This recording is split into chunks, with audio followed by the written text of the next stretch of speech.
Number 11 is also referred from the Audit and Risk Committee in regard to enterprise risk management activity. And once again, I'm going to ask Councillor Daniel Newman to introduce it. But welcome, I think, and present, Emma Burke, General Manager of Risk and Assurance, and I think we have Andre, yes, with us as well as a Senior Risk Advisor.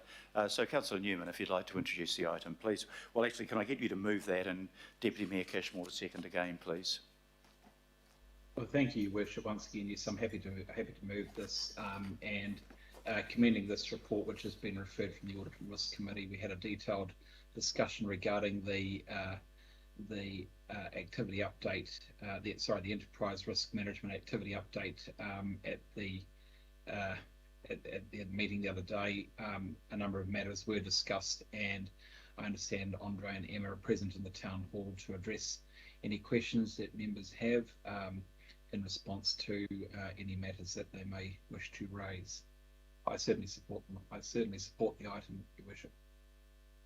Thank you very much, Councillor. And yeah, again, I think it's a pretty straightforward report, and good to see that the top risk financial is no longer trending upwards, in line maybe with the BNZ report that we might halve our inflation in the next 12 months, which would be really welcome, because I just had a report from the UK last night to suggest that theirs is probably going to hit in the high teens. So we're lucky our environment's a little bit better here.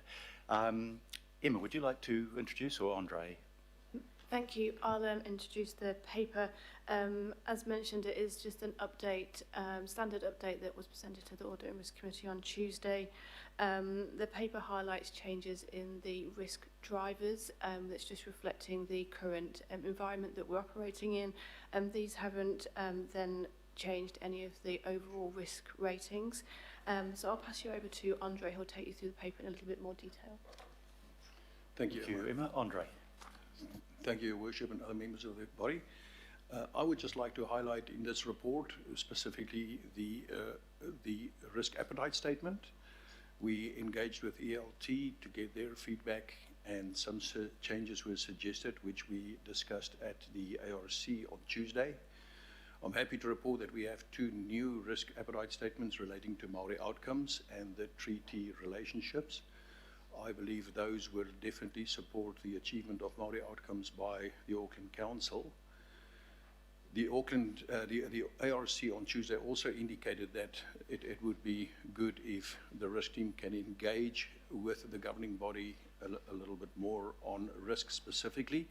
So in the light of that, we certainly intend to have a risk workshop with governing body at an appropriate time in the near future.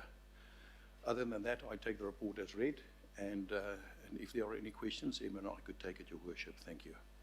Thank you very much. Again, I think the report's quite straightforward, but I'll just wait to see if there are any questions. I haven't had any registered with me.